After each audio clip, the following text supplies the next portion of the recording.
5th biannual running of the Kenya Airways East African Safari Classic Rally returns once again to some of the East African Classic Rally stages. Familiar names like the Taita Hills, Mbulu Escarpment and the Kerio Valley with the famous God's Bridge, all stirring excitement in the veins of drivers and spectators alike. There would be new stages too, taking competitors around the base of Mount Kilimanjaro, and a chance to relax in one of Kenya's premier elephant sanctuaries, Amboseli National Park. The rally would once again start from the sun-kissed beaches of the Indian Ocean, in the historic port town of Mombasa. With past experience of the usually hot and dry classic safaris, teams could be forgiven for bringing predominantly dry weather tyres for their cars. But recent torrential rain across Kenya and northern Tanzania would play havoc with the route. This year, the drivers were in for a real safari adventure. 2011 would be a truly vintage year, with a bumper crop of international teams.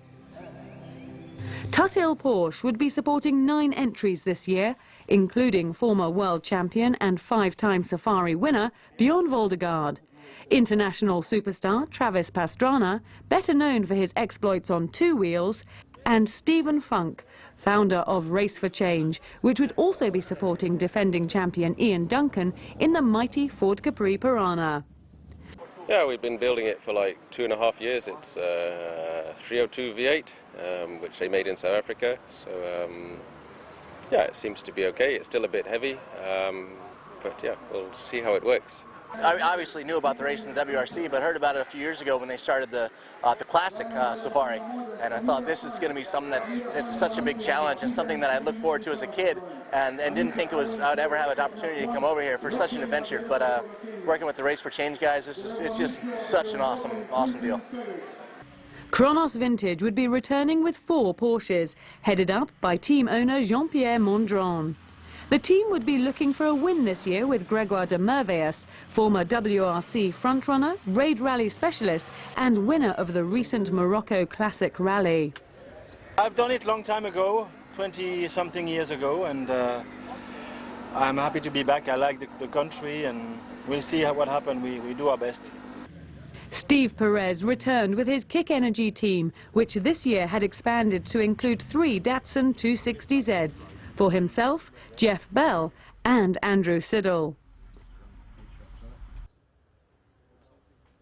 The last car was very good in the mud. I'm sure this is going to be a bit more challenging, but fortunately I think we're one of the few guys who've got really good wet tyres. So. Former WRC Navigator champion Phil Mills has switched his talents to preparing classic Mark II Ford Escorts under the banner of Viking Motorsports, and would be running 2 cars this year for former world champion Stig Blomqvist and John Lloyd, who had both missed the event in 2009.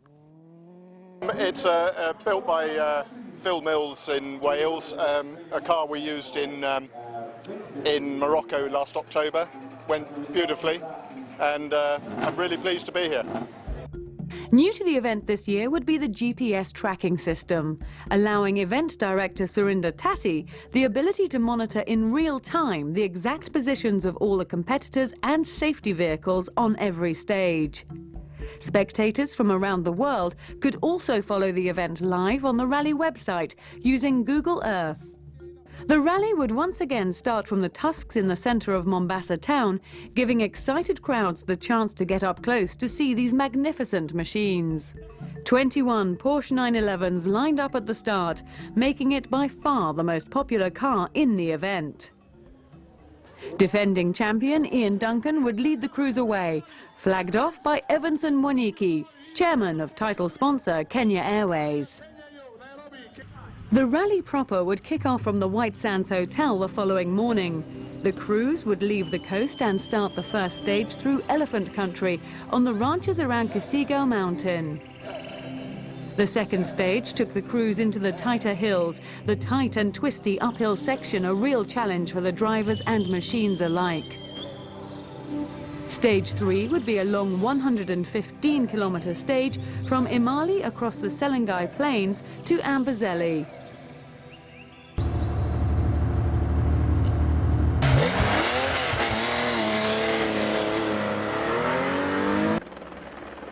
Duncan was quickest on the first stage, opening up a 13-second gap over Voldegaard. With very little testing before the event, the car was performing well before a navigational error in the tighter hills dropped him back to 5th. He set the fastest time on the day's third stage run to Amberzelli, moving him back up to 3rd by the end of the day. Bjorn Voldegaard was consistently second fastest on all 3 of the day's stages, which meant he would open up a lead of almost 2 minutes by the end of the day. The Porsche was running on song, and the old master had lost none of his flair.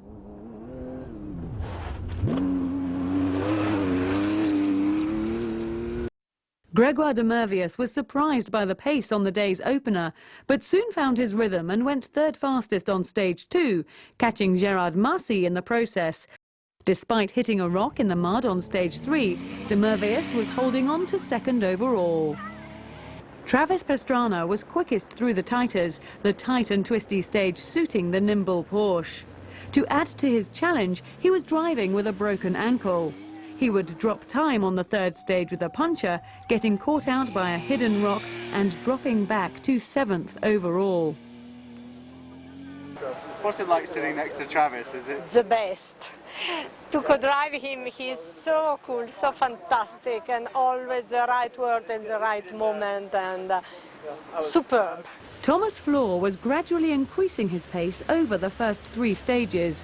He went 8th fastest through the tighters, catching the 2 cars in front in the process, and then went 6th fastest on the long 115-kilometre stage, avoiding the mud and ending the day in 6th place overall.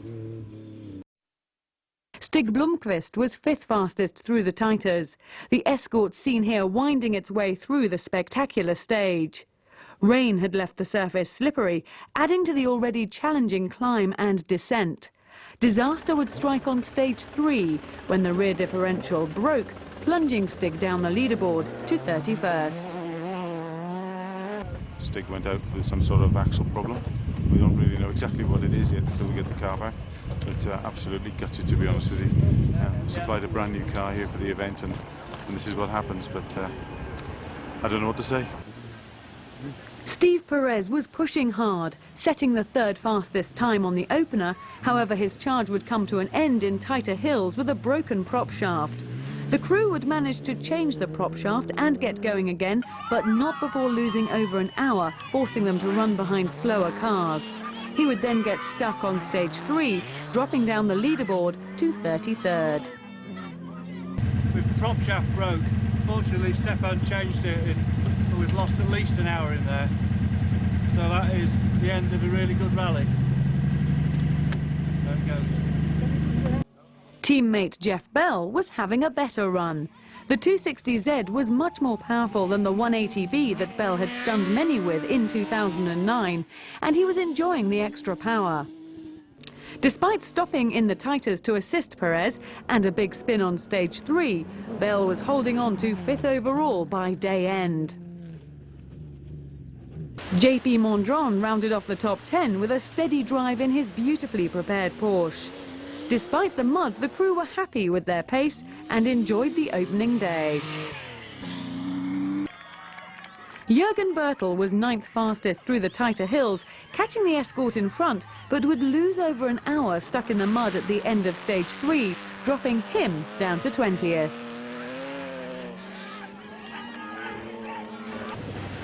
The much-anticipated entry of a Ferrari on the Safari for the first time was not to be, after the engine blew days before the start, forcing Marzio Kravos and Renzo Bernardi to roll out the trusty old Mercedes 450. Despite the disappointment, they ended the day in 13th.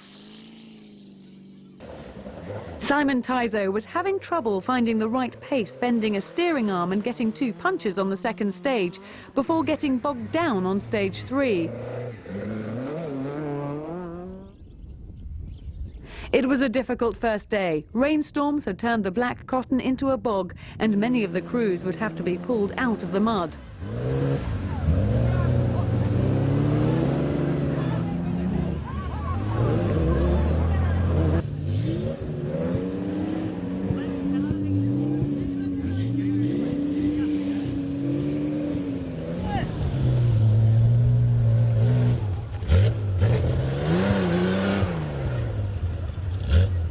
Local rally aces Jim Heatherhayes and Asad Anwar were only too happy to get involved, to the relief of many who faced a night in the bush otherwise.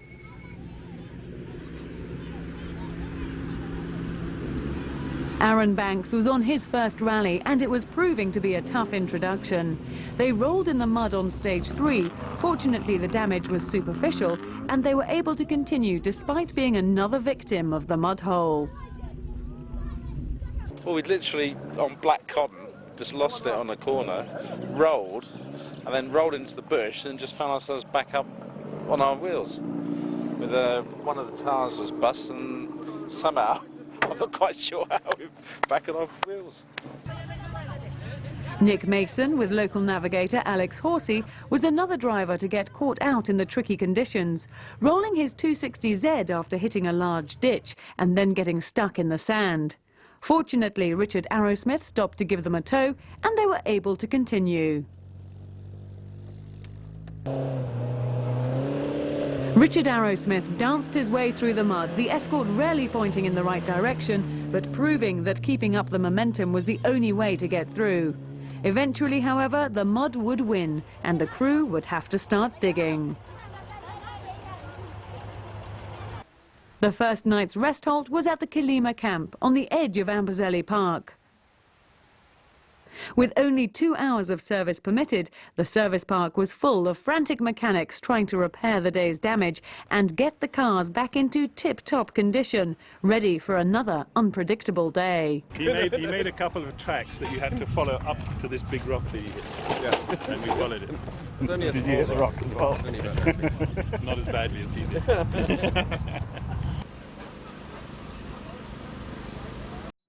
The rally crossed over the border into Tanzania at the tiny border post of Loitokitok. The first stage took the cruise along a fast sweeping road through the beautiful forests and foothills of Mount Kilimanjaro before diving down into the dust bowl around Longido. A flash flood due to heavy rains had turned part of the stage near the end into a lake. The second stage had to be cancelled after much of the route was washed out, so crews had to regroup in Arusha before tackling a short 37-kilometre loop just south of the town. With the snow-capped peak of Mount Kilimanjaro barely visible in the cloud, overnight leader Bjorn Voldegaard would be the first into the opening stage. Being first on the road, he was reluctant to push too hard with so many blind crests on the fast, smooth section. He was then first to encounter the flash flood at the end of the stage, but managed to thread his way through the high water. He was fourth fastest, losing the lead in the process. Gregor Demervius started the day in second and was pushing hard to take back time from Voldegaard. His Dakar experience coming in handy as the route descended onto the notorious plains. He managed to catch Voldegaard at the lake and followed him through. He was over 2 minutes faster and took the rally lead. I could see Bjorn in the long distance. I could see him that he was moving, so I said, if he can do it, I can do it. So I went in the same way. Then we drive behind him till the end because we were so happy to not been stuck. Ian Duncan was determined to recover the lost time on the first day and set a blistering pace, 24 seconds faster than Demervius. His straight-line approach to mudholes making for some spectacular photography, but it was not enough to improve on his overall position. Jeff Bell was suffering from overheating brakes on the fast opening 70 kilometres, having to back off in the process. The brakes cooled nicely in the water, they got through the mud cleanly and set the fourth fastest time to move ahead of Marcy and up into fourth overall. Gerard Marcy had found a little more power but lost time getting stuck in the mud. He broke a drive shaft on the road section into Arusha and picked up a 5-minute penalty from the stewards due to illegal service, but still clung on to fifth, Safari Gremlins once again halting his charge. No, the car is not in form. The engine is not in the form, and this is no torque. The gas and brake in the same time for not lose the gas. So it's a little bit difficult. There's no torque in the car. I don't know the reason.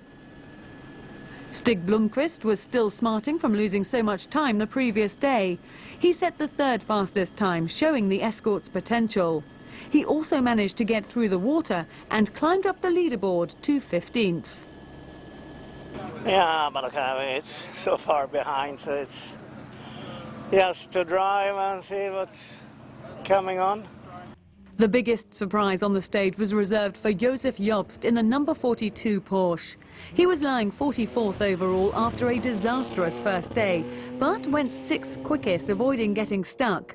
Unfortunately, he was still over 5.5 hours behind on the leaderboard. Paolo Faldini in car 48, another Tuthill Porsche, went 9th fastest. The Italian had climbed quietly up the leaderboard, moving from 21st to 11th. John Lloyd was one of the day's biggest losers, along with Thomas Floor. The pair got stuck side by side in the same mud hole, and with no assistance, they lost over 2 hours. John dropped down to 23rd overall, but with so much of the rally left, anything was possible. We were the first ones to hit the flash flooding. And when we turned left, I mean, I said to Didier, that's a lake, it's not a road. It wasn't a river, it wasn't like streams through a road. It was a lake, so what can you do? Philippe Van Drom benefited from Lloyd and Floor's problems and climbed up to 9th overall behind team boss JP Mondron. The Kronos team would end the day with 3 cars inside the top 10. Frans Wunderlich was another Porsche quietly going about his business. He drove steadily, setting the 12th fastest time, and climbed 7 places up the leaderboard to round off the top 10. Steve Troman's navigator Calvin Coolidge had injured his back the previous day, trying to push the car out of the mud. Michael Nutt, son of the Tuthill team doctor, had stepped in to take over, but with no previous experience, it was a big challenge. Andrew Siddle in the 3rd Kick Energy Datsun 260Z was another quick car way down the order. After overheating and getting stuck on the first day, they were 9th fastest on the short stage, but were still down in 36th position. Samira Khan was finding the going tough, but was keeping a steady pace and not doing any damage to the car. 35th overall at this stage was comfortable, especially as she was only 2 places behind her uncle Aslam in the more powerful Porsche. The short 37-kilometre section came as a bit of a gift to most crews. It was fast, short and dry, in stark contrast to the rally so far. It was a chance for drivers to open up and really go for it. Voldegaard went quickest to take back the lead from De Merveus, with Duncan settling in behind in 3rd. Marcy went 4th fastest, but it was not enough to overhaul Jeff Bell, and he would end the day over 5 minutes adrift of the Datsun. I loved it. It was a fantastic stage. Open area, good cornering, and a lot of drifts to brake for, concrete, culverts, everything. It was fantastic.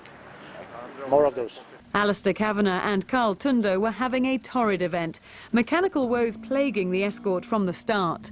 They went 5th fastest on the short 37-kilometre loop, showing his true form when the car was performing, but was still languishing down in 17th overall. Despite being 19th fastest on the stage, JP Mondron would end the day 8th overall. Crews returned to the Mount Meru Hotel for a much-needed rest and a chance to rebuild again.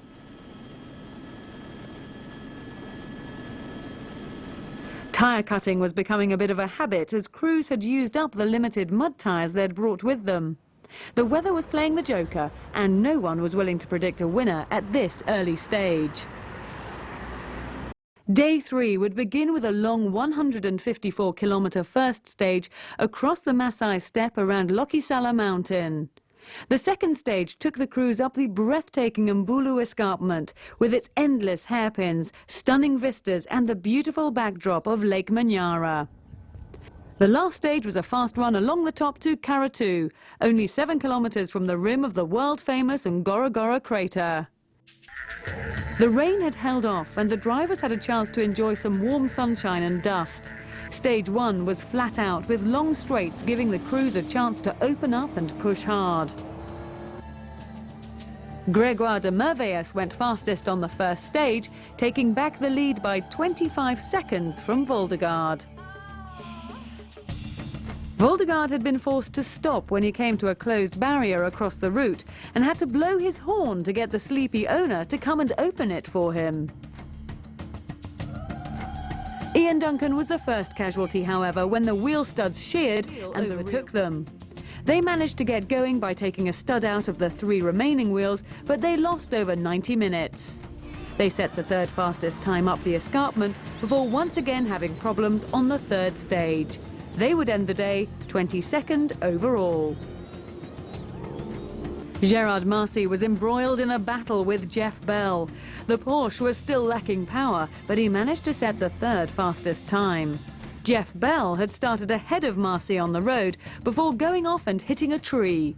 Marcy managed to get past, but Bell caught him once again, his headlights getting smashed by rocks thrown up by the Porsche. In his frustration, he overtook in the dust, only to spin on the next 90 right, picking up a puncher in the process. Thomas Floor had a very close shave, sliding wide on this bend. The crew was lucky to escape without rolling, but they smashed the front wheel and brake assembly. His co-driver, Didier Breton, managed to fix the damage, but over an hour was lost, and they dropped down to 21st. The second stage started with a wide but shallow river crossing. Stephen Funk could only manage 19th fastest up the escarpment and handed the wheel over to navigator Andrew Doig for the last stage. He went 8th fastest and the crew climbed up to 5th with the demise of Duncan and Floor. Voldegaard went fastest up the escarpment, then again on the next stage to reclaim the rally lead by the end of the day.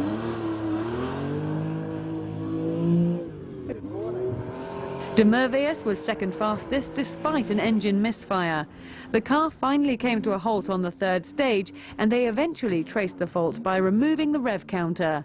They would end the day 8 minutes adrift, but still in second. Take a moment to enjoy the sound of these beautiful cars as they roar their way up the steep escarpment.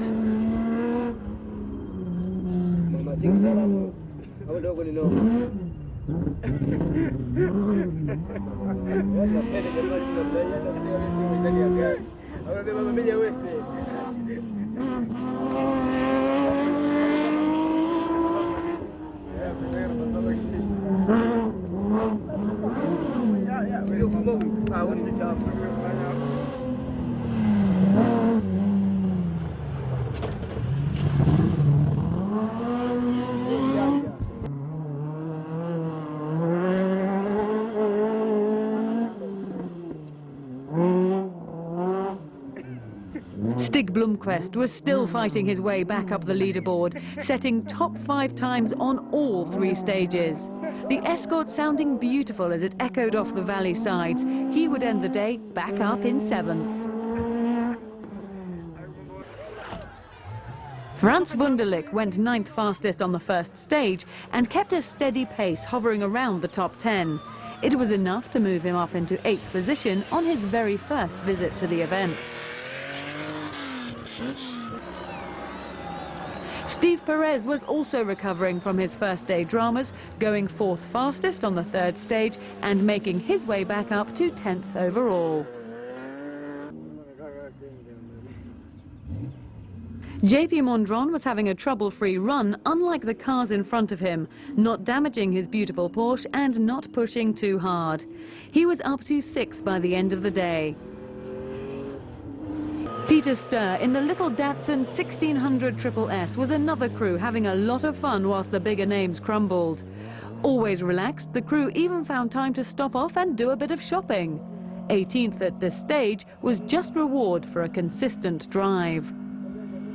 Thierry Delattre in the 4th Kronos Porsche was another to have a difficult first 2 days and was enjoying a change of fortune, enjoying a trouble-free run and climbing up the leaderboard to 19th. Travis Pastrana damaged the suspension on the first section, but it wasn't slowing him down as he went 6th fastest up the escarpment, despite having no brakes and using the handbrake to get around the tight hairpins. But eventually the front end would cry enough and they would end up on 3 wheels, limping out of stage 3 and losing over 2 hours to end the day down in 24th. Ramesh Vishram encountered a motorbike in the middle of the road on stage 1 and went off into the mud to avoid it, rolling in the process. Then the alternator packed it in before the end of the stage, but they were able to continue to finish the day's stages. There were smiles aplenty as crews returned to Arusha for the overnight rest halt. For the most part, everyone had enjoyed the day's stages, but there was still plenty for the mechanics to get on with. We had just the problem is the car won't start. You can't really do a rally when your car won't start, because every time we had to stop it, it cost us 5-10 minutes to get it started. Pulling, pushing, towing. Very frustrating. We missed a double caution ditch on the first one, which we ended up landing on the nose a little bit, but then after that we got going again, and hopefully we've taken some time out of some cars in front. Day 4 saw the rally return to Kenya and Amboseli National Park. Stage 1 was new to the event, taking the crews from Monduli, dropping down a twisty escarpment before racing along the base of the Rift Valley towards Lake Natron, and then cutting right and heading back to Longido. The cars then crossed the border into Kenya at Namanga. Stage 2 was an 84-kilometre loop south of Kajiado and back around to Ilbisel. The final stage was a fast 112 kilometres down to Amboseli Gate and a well-earned rest day in Oltakai. Bjorn Voldegaard was intent on extending his lead before the rest day and went fastest on the first stage. Unbeknown to him, de Merveus had stopped in the stage, leaving the old fox with a comfortable margin and the rest of the field conceding that he was now uncatchable. Disaster for Gregoire de Merveus after such a fantastic run. He broke a wishbone 60 kilometres into the 124-kilometre stage and was unable to repair the damage. It was a huge disappointment for the Kronos team, dropping the crew down to 15th. Steve Perez went second fastest on the first stage, despite hitting a drift and bending the steering rack. He then set the fastest time on the second stage. The Datsun was finding its feet again, and Steve was feeling more confident after climbing back up to 6th on the leaderboard.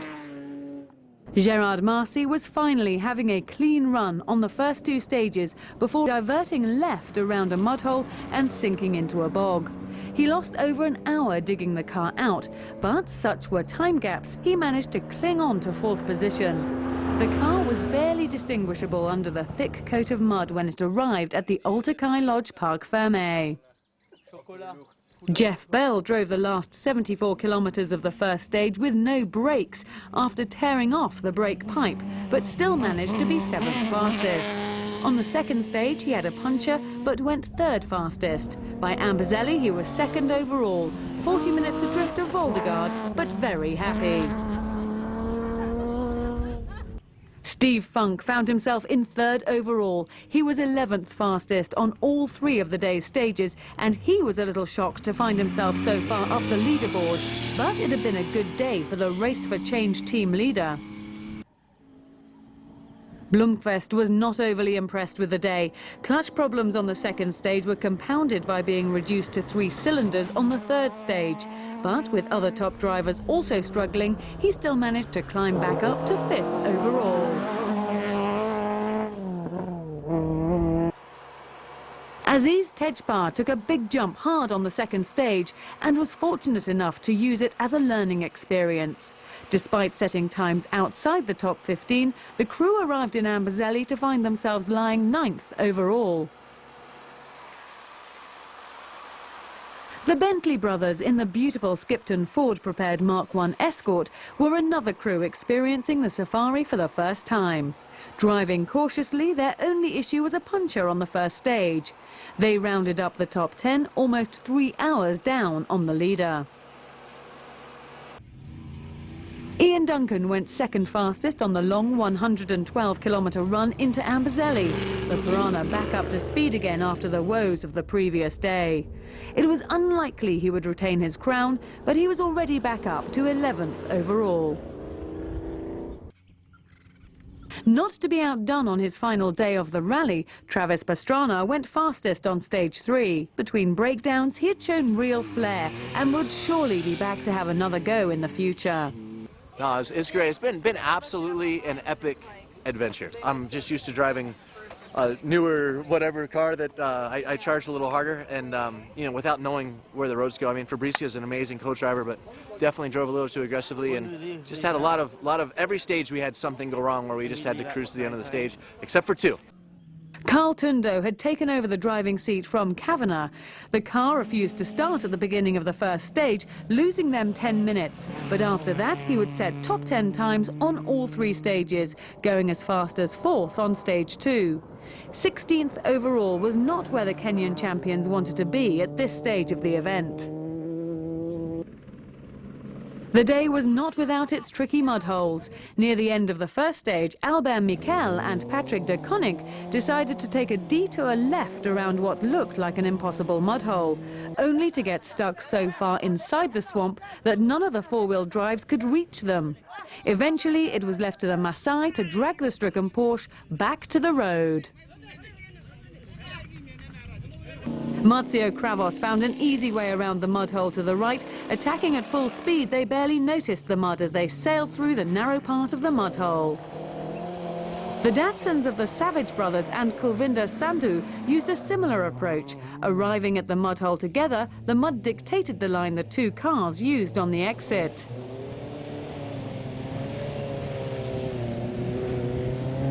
Thomas Floor's nightmare continued. The crew arrived at a mud hole on stage 3. They bounced over a fallen tree trunk, which gently rolled them on their side. The crew managed to right the car and made it to Oltakai Lodge, but Thomas had had enough and retired from the rally. What we've done today, we've got lost. We've nearly got stuck in a mud hole. We've had a puncture, and then we've had a clear run. So we're here anyway. As the crews trickled into the Oltakai Park Ferme, there was a communal sigh of relief and a few beers at the bar, with the following day being a rest day and a chance for some at least to relax whilst the mechanics rebuilt their cars.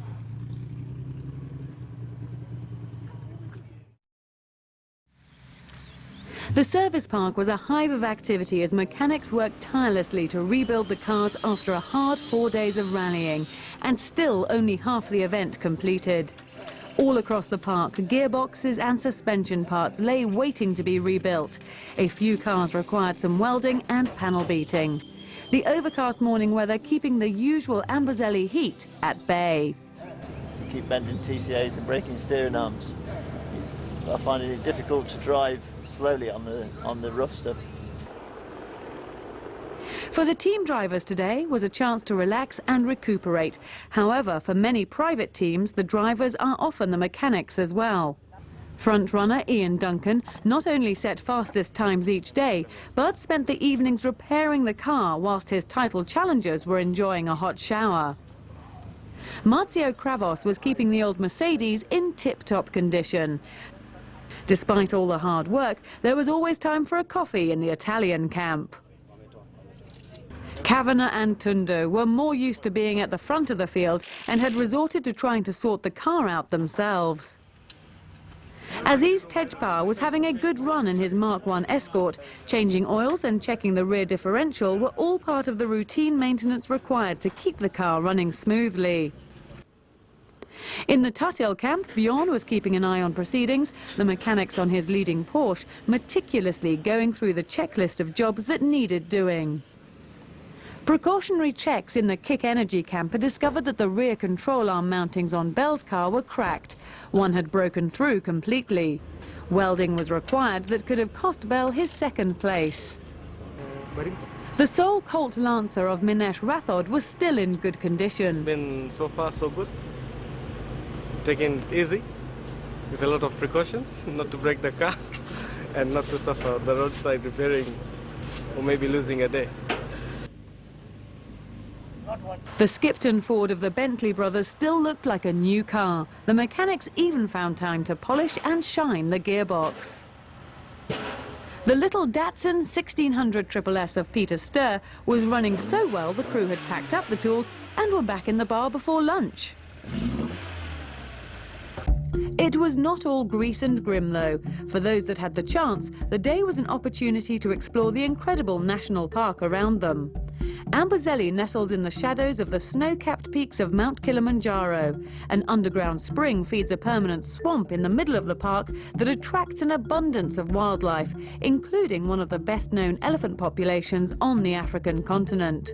Recent rain had turned the normally dusty park into a lush green oasis, in stark contrast to the previous year when it had been unusually dry.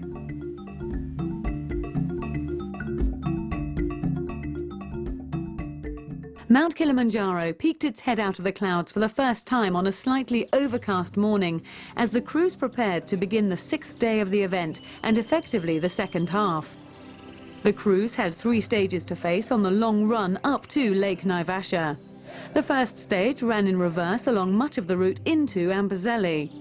Stage 2 took the cars along the edge of the Rift Valley from Kajiado. Skirting Nairobi, the route then dropped into the Rift Valley to Suswa before ending the day at Lake Naivasha. Rain had been predicted for much of the day's stages, but for the front-runners, the beginning of Stage 1 started dry and dusty. Voldegard was clearly in cruise mode. With such a huge lead, there seemed no reason to push too hard. Duncan started the day second on the road after a reseeding based on stage times. With more to be gained, he was flying, clearly focused on trying to get back on the podium.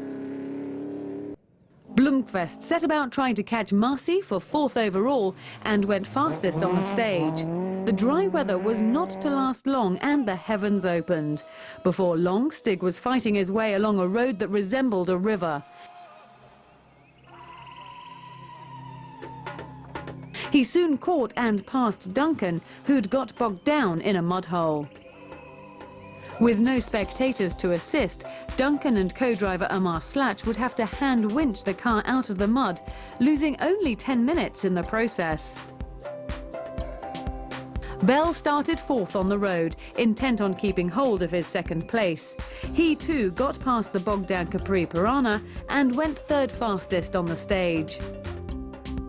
De Merveus was also pushing hard. In a similar position to Duncan, he had taken heart from the progress of Perez and Blomqvist and knew there was still plenty to play for. He caught and passed Voldegard before the end of the stage and was 2nd fastest behind Blomqvist. The top 10 made it across the dry sand river minutes before a flash flood came roaring down. The escort of Tundo and Kavanagh were not so lucky. The car drowned as they tried to cross, ingesting water into the engine. Despite draining and changing the oil, the head gasket was damaged and they would miss the rest of the day's stages. Stephen Funk's car was literally carried across by the Maasai. They then pulled the stricken escort out. The pair were now trapped between 2 swollen rivers and would have to wait for the water to subside, dropping him down the order to 5th. Imran Khan, Simon Taizo's navigator, tried to test the water before crossing, but got swept away by the fast-flowing water. Jim Heather Hayes dived in to rescue Imran, and the two managed to get to safety. Jim received the Shekameta Spirit of Rally Award in recognition of his effort. Many of the crews further back never even made it as far as the river.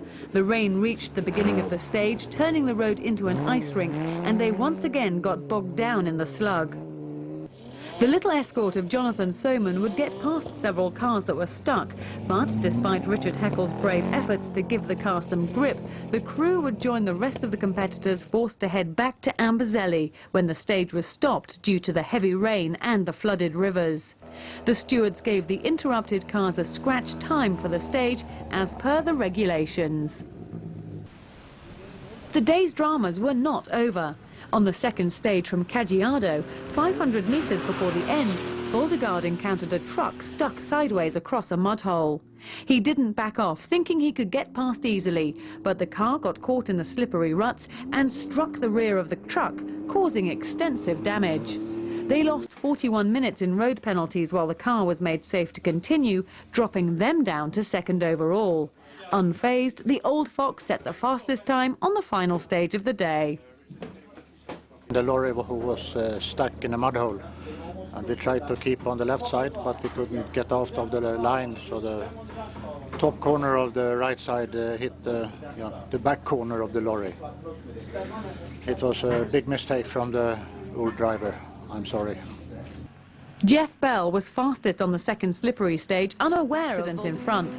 He was now the new rally leader and would end the day with a 6.5-minute cushion over Bjorn. Perez had a big spin, getting stuck for over 6 minutes when the car wouldn't start. Marcy caught the Datsun and remained behind him, losing time in the process, but was now back on the podium in third overall. Paolo Faldini was another to have a big accident on the second stage, sliding off and hitting a concrete culvert. The front right wheel assembly and suspension were ripped out. He would miss the rest of the day's stages and dropped down to 39th. The heavens continued to pour down as the crews entered the third stage, with many of the back markers encountering a wall of water as they approached the end of the stage. It had rained on most of the 354-kilometre route all day. Patrick Njiru was settling into the Porsche nicely after a 10-year absence from rallying and was happy with his progress, climbing up the leaderboard to 16th.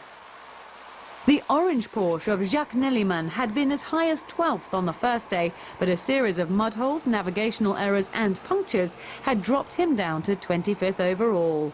This year's event was a baptism of fire for many first-timers. The Antonini brothers from Corsica in their Porsche got stuck in the last stage. The service crew went in to rescue them and got stuck as well. Eventually, everyone spent the night out in the bush. If the drivers had hoped the second half would be easier, the weather had other ideas. And as Bjorn Voldegaard knows only too well, the safari is never over until the finish ramp. It was a bit wet in places, yeah. It was an adventure, to say the least. It's proving to be a very, very unpredictable rally, this one. It is, isn't it? I mean, Bjorn had it in the bag. It's like, and then he's already behind, I think. At least he's still going, that's good. Day 7 would take the crews on the most northern loop. The first stage followed the wall of the Rift Valley from Menengai to Lake Bogoria. Stage 2 should have taken the crews around the back of Lake Baringo from La Rouque. However, overnight rain and high river levels had forced the organisers to cancel the stage. The third stage took the crews up the famous Floor Spar escarpment. The crews then returned to the Sopa Lodge at Lake Naivasha for a second night. Gerard Marcy started 8th on the road. The stage suited the underpowered Porsche, and he soon overtook Steve Perez, setting the fastest time in the process by almost a minute from fellow Belgium Grégoire de Merveillus. John Lloyd had had a difficult first half of the rally, but his fortunes seemed to have changed after the Amberzelli rest halt. He was having another clean day, setting the 7th fastest time and moving up into 9th overall, ahead of Duncan, who had lost a further 10 minutes stuck in a ditch. Andrew Siddle lost his wipers at the start of the stage, making it difficult to see the road ahead, costing him over 20 minutes. It had not been a good event for the Englishman, who had come to the event with high hopes of beating his teammates for the Gentlemen's World Rally Championship.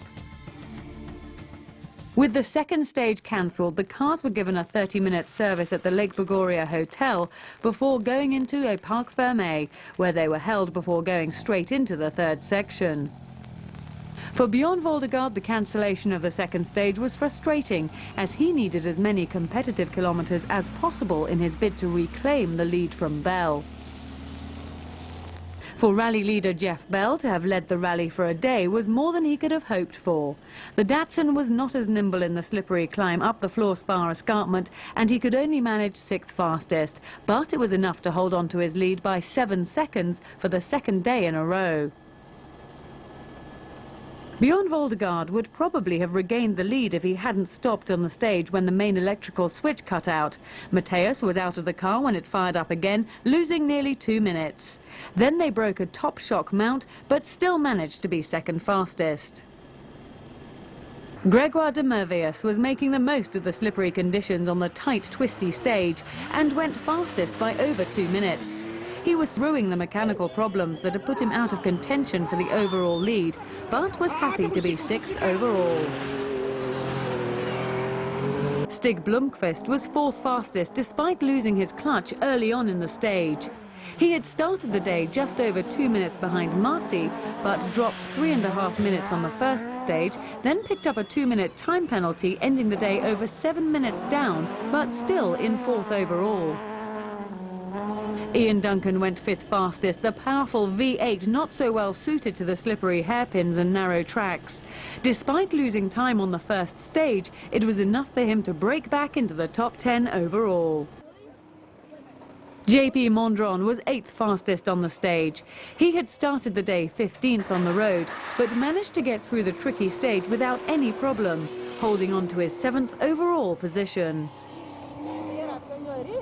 Frans Wunderlich was one of the few crews to make it through the stage unscathed. Despite finding the route so slippery he was forced to crawl up the hill in first gear, he still managed the 10th fastest time. Disaster struck again for the organisers. An army truck had gone into the stage and slid sideways, getting stuck across the route and blocking the road, forcing the rally stewards to once again give the majority of the field a scratch time, which would be the same as Stephen Funk's 11th fastest time, the slowest car to complete the stage. Philippe Van Drom was one of the big losers of the day. He had driven cautiously on the first stage, but after getting stuck in the 3rd section, he lost his 8th overall position and dropped back to 11th overall. Perez had an interesting stage. The car was handling funny, and they went off into the ditch. Teammate Andrew Siddle saw Perez in the ditch and tried to get past just as Perez popped out of the ditch, and the two collided. He just can't control his car, span into a ditch and decided to wait for me until I was about 100 yards away, come back onto the track. And it wasn't as if he couldn't see because he was facing me. So he then came on, I put my brakes on and slid saying, "Steve, why did you do that?" Bang, and that was that. It would be a long day for Jürgen Bertel. The car slid off the track completely and down into the ravine. Fortunately, the thick bush held him, but it was impossible to get the car out. The sweeper car almost ended up in the same position after attempting to pull him out, and the two wouldn't arrive back into Naivasha until late into the night. Bernhardt and Ronnie Kessel had not had a good rally. The car looked a little worse for wear after an off earlier in the rally. They were happy to still be running after battling with the mud on most days, a good time on stage 1 moving them up into 33rd. Kurt Engelhorn and son-in-law Johan Nell were enjoying their first safari. Another crew who spent most days axle deep in mud, they were still smiling and had moved up a place to 37th. Romy Bamra in the 240Z was enjoying the 3rd stage, the car handling well in the slippery conditions. The crew were very disappointed when they were forced to stop and take the reroute. The crews returned to the Naivasha Sopa Lodge for a well-earned rest after another rain-soaked and difficult day. It has been a good day in extremely difficult conditions. We had light rain all day and slippery like hell. Very slippery. For the service crews, many would work late into the night after waiting for their cars to come back in after dark. For the Skipton Ford, there was always time for a car wash. The Viking team had a little more work to do to change the clutch, whilst Duncan was once again under the car. The crews began the long haul back towards the coast with the final night stop at Voi Wildlife Lodge. The first section would take the crews from Suswa back to the Ungong Hills. This was followed by a short 2.5-kilometre spectator stage at Athi River, before heading to Kiu for a 100-kilometre sprint down to Imali. The fourth stage was once again new to the rally, with a beautiful 36-kilometre loop around Sagala before arriving in Voi. The day dawned bright and clear, and the sun was finally shining as the crews headed into the first stage, with its spectacular views along the floor of the Rift Valley. Voldegaard was on the charge, the stage so familiar to him after many safaris. He went fastest by almost 2 minutes and recaptured the lead he'd lost 2 days before. Jeff Bell was content to settle for second place, knowing all too well from 2009 that anything can happen with only 1 day remaining, and with over an hour's gap to third, the crew could afford to cruise and conserve the car.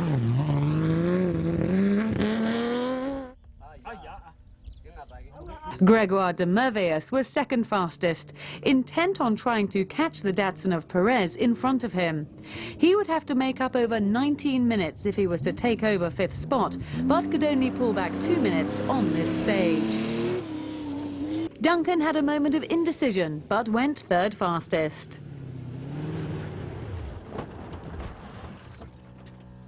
He had started the day 5.5 minutes behind John Lloyd, and by the end of the stage had already taken back almost 4 minutes. A string of top 5 times would see him back up to 7th by the end of the day.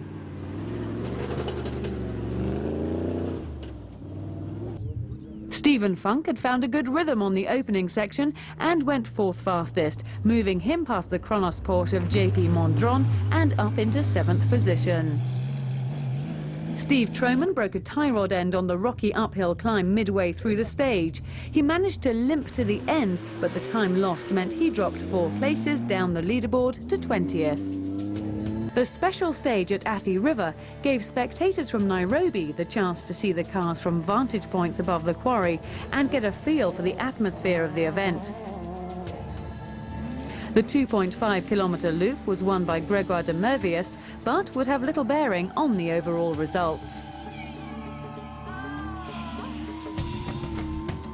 Gerard Marcy went on a charge in a bid to try to regain third position and set the fastest time on the queue to Imali stage. He was 4 minutes faster than Blomqvist, narrowing the gap to just 2 minutes again. Paolo Faldini was once again back up to speed, setting the 10th fastest time, climbing 7 places up the leaderboard. He had started 22nd on the road and managed to overtake 5 cars on this stage alone, but was still down in 32nd overall. Richard Jackson was also having an excellent day. The car was running well, and despite finding navigation on the third stage difficult, he was finding his way around the mud holes and finished the day 14th overall.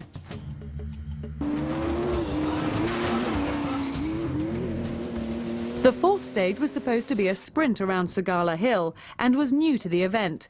However, a mud hole near the end of the stage would add more drama to the ever-changing story of the event. Stig Blomqvist went fastest, cementing his third overall position, and managed to skirt the mud hole without any problems. Similarly, Voldegaard also got through, just, and was very relieved to end the day with a comfortable 25-minute cushion heading into the last day of the rally. Jeff Bell was also attacking hard after picking up a puncture on the previous stage and discovering the nut gun's battery was flat. Gregoire de Merveus finally ran out of luck. He hit a rock, damaging the front wheel. The crew managed to tie it all together and get moving, but lost a place on the road as Duncan went past. Duncan got stuck sideways in the mud hole, and as Gregoire tried to get past, the quick fix let go and the wheel came off. The car was stuck fast, blocking the road for the crews behind. It had been a brave run, but the crew would end the day back down in 13th overall. Others, like Philippe Van Drom, tried to find a way around with the help of some local motorcyclists. John Lloyd lost time as his guide was on a mountain bike. Both crews lost the same amount of time it took Duncan to get out of the mud. One by one, the cars arrived at the mud hole and got stuck. Hey.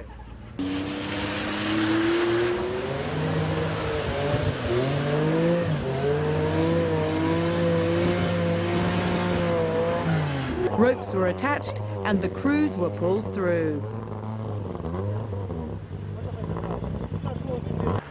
Not everyone took the cautious approach, however, and fortune favoured the brave, as demonstrated by Aslam Khan.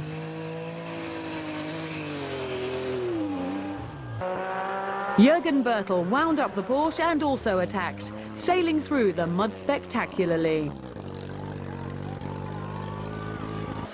This was not lost on Richard Arrowsmith, who also made it through without stopping, giving the mud crews a well-earned break. Nick Mason was similarly spectacular, giving the cameraman a moment's cause for concern.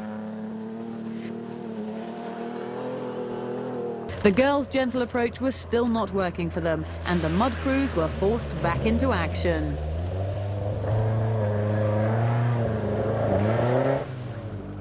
It was another long day, and as the crews relaxed for the final night's rest at Voi Wildlife Lodge, for many the focus would just be on reaching the finish ramp the following day.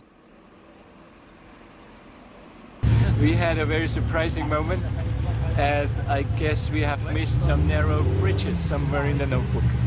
And I think nobody was quicker on this bridge than us, because this was really good luck.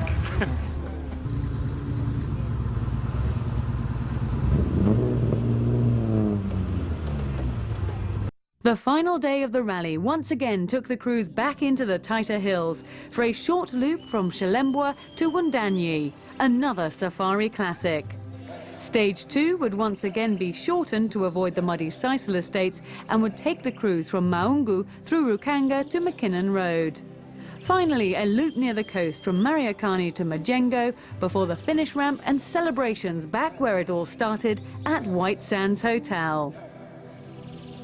The day began with a spectacular Savo sunrise and the promise of a bright sunny day. For many, it was just a question of getting through the final stages and making it back to the finish. Bjorn Voldegaard could afford to cruise. The hard work on the previous day had given him a decent cushion, and he even set his first non-top 10 stage time of the rally. It had been a masterful drive by the old fox, displaying the skills that had brought him 5 previous victories in the safari. A brilliant recovery from a rare error on day 6, only adding a little suspense to what many had felt was a foregone conclusion. For son Mateus, the victory would be 2 for 2 after guiding Bjorn to victory in the 2007 event. Jeff Bell had driven a fantastic and measured rally. He was overjoyed to have led the rally for 2 days, but was equally pleased to finish second between 2 former world champions. As if to remind him that it's never over until the final flag, he picked up a double puncture and cracked the rim on the final stage, losing 10 minutes, but had such a large lead over Blomqvist that it wasn't to have any effect on his position. Stig Blomqvist could be forgiven for thinking the rally was over after his axle problems on day 1. But this is the safari, and with so many kilometres left, he had managed to fight his way back from 31st to make it 3 different manufacturers on the podium after what seemed like a Porsche stranglehold for much of the event. Gerard Marcy loves the safari, which has not always been kind to him. Once again, mechanical problems and mud holes that everyone else got around would hamper his fight for victory. 4th was probably a huge reward and proof of his continued determination to fight back every day. Steve Perez had hoped to improve on his 3rd overall position in 2009, but was another driver forced to come back from 33rd position after his prop shaft broke on day 1. The only real top 10 battle on the final day was between Stephen Funk and Ian Duncan. Lying 6th overall, Funk would have to push hard to defend his place from the charging Ford Capri Piranha. Throwing caution to the wind, he went fastest on the 2nd stage to McKinnon Road and managed to hold on to his position. It was a great event for the Race for Change director and would do much to increase the profile of his cause. Ian Duncan's defence of his 2009 crown was not to be. He had fought bravely back after the disasters of day 4, working hard every night to keep the Piranha going against the big teams, but it was not to be for the Kenya champion, and in the end he would have to settle for 7th overall. For JP Mondron, 8th overall was a replica of his 2009 result, but conditions on this year's event were much tougher. Disappointment for his Kronos team that had come to the event hoping de Mervius would be in the fight for victory would only slightly sour the celebrations as teammate Philippe Van Drom brought the second car home in 10th place overall. Splitting the Kronos Porsches was the Viking Escort of John Lloyd and Adrian Kavanagh. It had been a long, hard event for the pair, mechanical woes hampering their progress. 9th overall was commendable after 9 grueling days. Heartache for Aziz Tejpar, who'd been lying in 11th place and had driven a decent rally. The head gasket blew and they would have to keep stopping to let the engine cool. They lost so much time that they slipped down the leaderboard to 23rd, a huge disappointment for the crew. Govinda Sandhu and Harpal Sudal.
had driven the only Datsun P710 to 17th overall.